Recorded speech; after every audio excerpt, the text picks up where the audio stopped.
40 سال کے سفر میں داتا صاحب لکھتے میری ایک بھی نماز قضا نہیں ہوئی، ایک بھی جمعہ قضا نہیں ہوا۔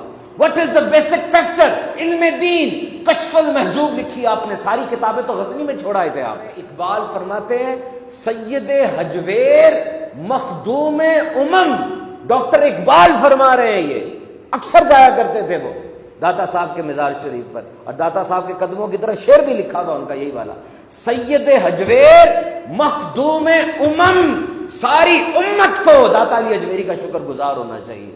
اور فرما رہے ہیں کہ پنجاب کی سرزمین پر اسلام کے اس بیج کو بونے والے داتا صاحب ہیں، اور یہاں پر کتنی بڑی بڑی ہستیاں کہہ رہی، کون نہیں آیا اس در پر؟ خواجہ معین الدین چشتی اجمیری نہیں آئے اس در پر، 40 دن تک بیٹھے رہے۔ بابا فرید نہیں آتے تھے اس در پر، بار بار آتے تھے، کیا تھا اس در پہ جو اتنی بڑی ہستیاں حاضر ہو رہی ہیں؟ اور 40 دن کے بعد خواجہ خواجگان، سلسلہ چشتیہ کے شہنشاہ، ہند کے شہنشاہ خواجہ معین الدین اجمیری کیا فرما رہے ہیں؟ گنج بخش فیض عالم، مظہر نور خدا، ناکساراں پیر کامل، کاملارا رہنما۔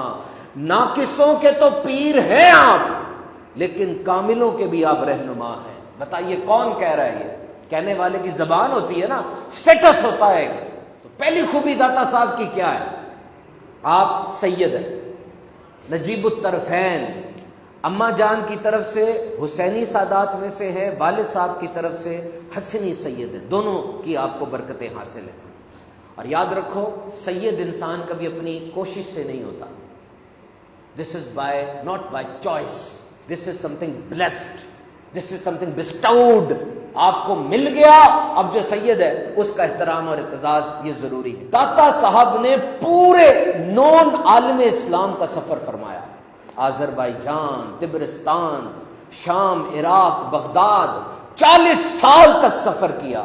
کہتے میں ایسے بزرگ سے ملا جنہوں نے 40 سال تک اپنا پہلو رات کو زمین پر نہیں لگایا تھا، دن کے وقت تھوڑا سو جایا کرتے تھے۔ ایک ایسے بزرگ سے ملا جو 20 سال تک بیٹھے نہیں تھے، بس نماز میں جتنا بیٹھنا ہوتا تھا اتنا بیٹھتے تھے۔ ایک ان کا مشرب تھا، ایک ان کا ذوق تھا۔ کہتے میں ایک جگہ پر گیا، ایک شیر نے میرے اونٹ پر حملہ کیا، میرے اونٹ کو زخمی کر دیا، پھر وہ شیر چھوڑ کر اوپر چلا گیا، درندے اور آ گئے، وہی شیر اترا، اس نے اونٹ کو مار دیا، پھر اوپر چلا گیا، اور وہ باقی درندوں نے اس اونٹ کو کھا لیا۔ وہ شیر اترا، ایک لنگڑی لومڑی آئی، وہ شیر پھر ہٹ گیا، لومڑی نے اپنا حصہ لیا، اور وہ جو شیر مارنے والا تھا اس نے تھوڑا سا گوشت کھایا، اور منہ پھیر کے داتا صاحب کی طرف دیکھا اور انسانی آواز میں کلام کیا کہ دیکھو لقمے کھانا تو دوسروں کا کام ہے، جمع مرد وہ ہوتے ہیں جو دوسروں کے لیے لقمے چھوڑ دیا کرتے ہیں۔ کرامات بھی ہوتی ہیں، ایسا نہیں ہوتا کرامات نہیں ہوتی۔ آپ نے ایک مسجد بنائی،